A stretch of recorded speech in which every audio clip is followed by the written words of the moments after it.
எலும்பு சூப் சுவையில் குழந்தைகள் விரும்பும் வகையில் துவர்ப்பின்றி நெல்லிக்காய் சூப் செய்வது எப்படி என்று தெரிந்து கொள்ளுங்கள்.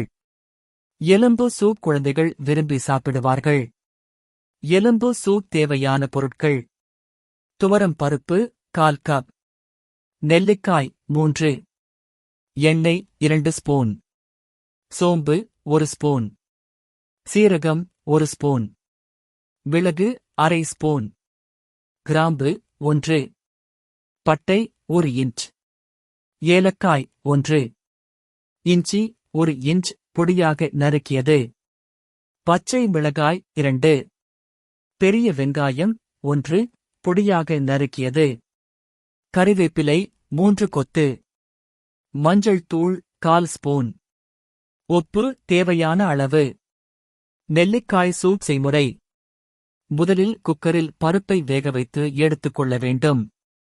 பின்னர் குக்கரில் எண்ணெய் சேர்த்து சூடானவுடன் அதில் சீரகம், சோம்பு மற்றும் மிளகு சேர்த்து தாளிக்க வேண்டும்.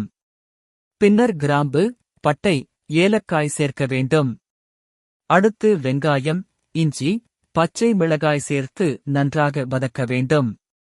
பின்னர் கறிவேப்பிலை, மஞ்சள் தூள், உப்பு, நெல்லிக்காய் சேர்த்து வதக்கி வேகவைத்த பருப்பு சேர்த்து குக்கரில் 2 விசில் விட வேண்டும். கறிவேப்பிலையை கொத்தாக அதன் ஈர்க்குடனே சேர்க்க வேண்டும். அதன் மணமும் சூப்க்கு வித்தியாசமான சுவை தரும். சூப் தயாரானவுடன் அதில் 1 ஸ்பூன் நெய் சேர்க்க வேண்டும். பின்னர் உப்பு சரிபார்த்து சாப்பிட பரிமாற வேண்டும். இதில் உள்ள நெல்லிக்காயின் துவர்ப்பு சுவை இருக்காது. அது சூப்புடன் கலந்திருக்கும். நெல்லிக்காய் சாப்பிட வித்தியாசமான சுவையை தரும். குறிப்பாக குழந்தைகளுக்கு நெல்லிக்காயை சாப்பிட பிடிக்காது. அவர்களுக்கு இது மிகவும் பிடிக்கும். நெல்லிக்காயின் துவர்ப்பு சுவை இருக்காது. சூப்பின் சுவையும் பருப்பு கலந்து அசத்தலாக இருக்கும். எனவே கட்டாயம் இந்த சூப்பை நெல்லிக்காயை சாப்பிட மறுக்கும் உங்கள் குழந்தைகளுக்கு அடிக்கடி செய்து கொடுங்கள். அவர்கள் விரும்பி சாப்பிடுவார்கள். அவர்களுக்கு தேவையான நோய் எதிர்ப்பாற்றலும் கிடைக்கும். மற்ற பழங்களை விட நெல்லிக்காயில் வைட்டமின் சி சத்து நிறைந்துள்ளது. நரை முடி பிரச்சனையை சரிசெய்கிறது.